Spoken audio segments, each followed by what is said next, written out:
Pro kabaddi season 11లో so మనకైతే Telugu times టీమ్కి so మళ్ళీ ఒక భారీ ఎదురుదెబ్బ తలగబోతున్నది తెలుస్తుంది. సో అదేంటా అని చూసుకుంటే మాత్రం సో పీకేఎల్ సీజన్ 11 ఆక్షన్లో వచ్చేసి సో తెలుగు టైమ్స్ టీమ్ వచ్చేసి మనకైతే మంచి ప్లేస్ని అయితే కొనలేదు. సో టీం వచ్చేసి సో అంత బాగాలేదు అని అయితే ఫ్యాన్స్ అయితే చెప్పడం అయితే జరుగుతుంది. సో మనకైతే ముఖ్యంగా వచ్చేసి మనకైతే రాహుల్ చౌదరి లాస్ట్ సీజన్ ఆడబోతున్నాడు. సో మనకైతే రాహుల్ చౌదరిని కనీసం లాస్ట్ సీజన్లో కూడా సో తెలుగు టైమ్స్ టీం కొనుంటే బాగుండు అనేది మనకైతే ఫ్యాన్స్ అయితే చాలా క్వశ్చన్ అయితే చేస్తున్నారు. కాబట్టి సో ఈ వీడియోలో మనమైతే ఫుల్ ఇన్ఫర్మేషన్ అయితే మాట్లాడుకుందాం. సో మీరైతే వీడియోని తండ్రి చూడండి. సో వీడియో నచ్చితే లైక్ చేయండి అండ్ ఛానల్ని తప్పకుండా సబ్స్క్రైబ్ చేసుకోండి. సో ముందుగా చూసుకుంటే మాత్రం సో ఈసారి తెలుగు టైమ్స్ టీం వచ్చి సో ఆక్షన్ స్ట్రాటజీ ప్రకారమే సో ప్లేయర్స్ని అయితే కొనడం అయితే జరిగింది. కాబట్టి ఇక్కడ వచ్చేసి మీకు అయితే అర్థమై ఉంటుంది. సో మీకు అయితే తెలుగు టైమ్స్ టీం సో మీకు అయితే కొత్త ప్లేయర్స్ని కొన్నప్పటికీ సో మీకు అయితే సేమ్ లాస్ట్ సీజన్ అయితే రిపీట్ అవుతుంది సో చాలామంది అయితే అనుకున్నారు. సో ఫ్రెండ్స్ అలా అయితే అస్సలైతే కాదు. సో మీకు అయితే Telugu times team action strategy ప్రకారం అయితే వెళ్ళింది. సో అలానే సో మీకు అయితే బ్యాకప్ ప్లేయర్స్ అయితే పెట్టడం అయితే జరిగింది. అండ్ ఆ ప్లేయర్స్ వచ్చేసి మీకు అయితే ఆల్రెడీ దబాంగ్ ఢిల్లీ టీంలో అయితే ఆడిన ప్లేయర్స్ అయితే కాబట్టి సో అక్కడ వచ్చేసి మీకు అయితే కృష్ణ కుమార్ సార్ అయితే ఉండడం అయితే జరిగింది అప్పుడు కూడా హెడ్ కోచ్గా.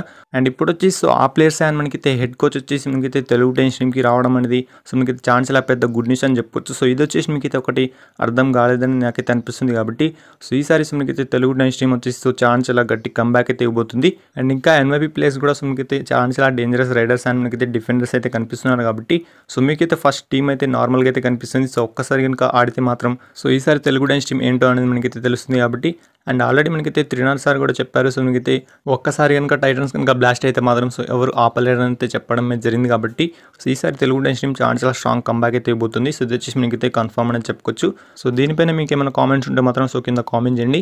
అండ్ ఇప్పుడు వచ్చేసి మీకైతే రాహుల్ చౌదరిని టైటన్స్ ఎందుకు కొనలేదు? సో ఈ క్వశ్చన్ వచ్చేసి మీకైతే ఇప్పటికీ సో మీకైతే కామెంట్స్ అయితే వస్తూనే ఉన్నాయి. సో మీకైతే రాహుల్ చౌదరిని తెలుగు టైమ్స్ టీం కొనకపోవడం ఏంటి? సో అది కూడా సో మీకైతే రాహుల్ చౌదరి లాస్ట్ సీజన్ అయితే ఆడబోతున్నాడు. సో మీకైతే తెలుగు టైమ్స్ టీం ఎందుకు కొనలేదంటే సో ఇంకా అడుగుతూనే ఉన్నారు. సో దీనిపైన నాకు తెలిసి సో మీకైతే రాహుల్ చౌదరి వచ్చేసి సో లాస్ట్ సీజన్ ఆడుతున్నప్పటికీ మనకైతే last season before last season వచ్చేసి అంతగా పర్ఫార్మెన్స్ అయితే ఇవ్వలేకపోయాడు. కాబట్టి సో అందుకే తెలుగు టైమ్స్ టీం కొనలేదని తెలుస్తుంది. కాబట్టి మీరైతే కింద కామెంట్ చేయండి. So Telugu times team Rahul చౌదరిని కొనకపోవడం సో మీకైతే రీజన్ ఏంటా అని మీకేమనిపిస్తుందో అనేది మీరైతే కింద కామెంట్ చేయండి. సో ఈ వీడియోకి అయితే ఎంతని చెప్పొచ్చు. కాబట్టి సో ఈ వీడియో నచ్చితే మాత్రం లైక్ చేయండి, షేర్ చేయండి అండ్ ఛానల్కి తప్పకుండా సబ్స్క్రైబ్ చేసుకోండి.